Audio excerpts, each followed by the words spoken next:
Directors guild একটি সংগঠন, যে সংগঠনটি 23 বছর পার করেছে, 24-এ পা দিয়েছে। আজকে ডিরেক্টরস গিল্ড গঠন হয়েছিল 5 জনের চিন্তায়, পরে 7 জনের একটা আহ্বায়ক কমিটি হয়েছিল, পরবর্তীতে একটা 17 জনের পূর্ণাঙ্গ কমিটি হয়েছিল। সেই থেকে শুরু করে একটা ছোট্ট অর্গানাইজেশন আজকে একটা জাতীয় প্রতিষ্ঠানে পরিণত হয়েছে।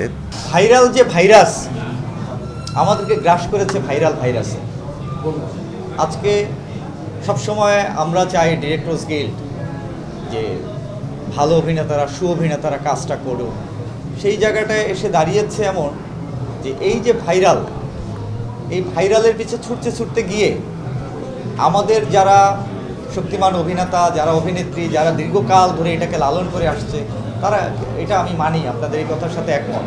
কিন্তু এই জায়গাটাতে আমরা একটু ধরি প্রতিবন্ধকতার মধ্যে আছি। সেখানে মনে করেন একা ডিরেক্টরস গিল্ড এটা পারবে না, এটার সাথে আমাদের প্রডিউসার অ্যাসোসিয়েশনকেও আমাদের পাশে লাগবে। সর্বাত্মক সহযোগিতা আমাদের বাংলাদেশ চলচ্চিত্র পরিচালক সমিতির পক্ষ থেকে যদি করতে হয়, তাদের পাশে দাঁড়াতে হয়।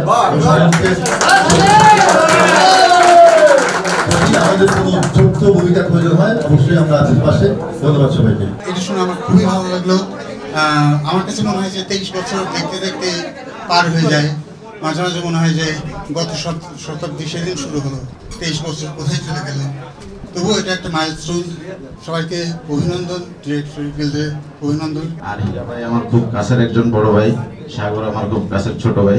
অনেকের সাথে আমার কাজ হয়েছে, তবে ডিরেক্টর গিল্ডের যে কোনো সুবিধা অসুবিধায় আমি আগে পরেও তাদের সাথে ছিলাম। আগামীতেও যে কোনো দরকারে আমাকে ডাক দিলে আমি ইনশাল্লাহ আপনাদের সাথে থাকবো, এবং মিডিয়ার সবার সাথে আমি কম বেশি থাকার চেষ্টা করি। আপনাদের পাশে সবসময় থাকবো ইনশাল্লাহ।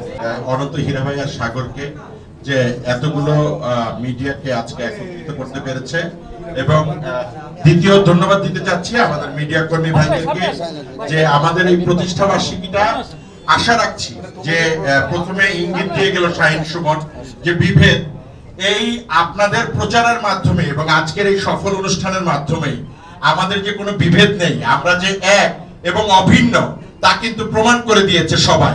ইনশাআল্লাহ 27 তারিখ আমাদের এজিএম হবে, সেই দিনও আমরা প্রমাণ করব ডিরেক্টর গিল্ডস বাংলাদেশের একটি শক্তিশালী সংগঠন, এবং যাদেরকে আমরা ভোট দিয়ে নির্বাচিত করেছি তাদের সবাই নেতৃত্বে আমরা আগামী দিনে এগিয়ে যেতে চাই, এবং আগামী দিনে আপনাদের ভালোবাসা এইভাবে পেতে চাই।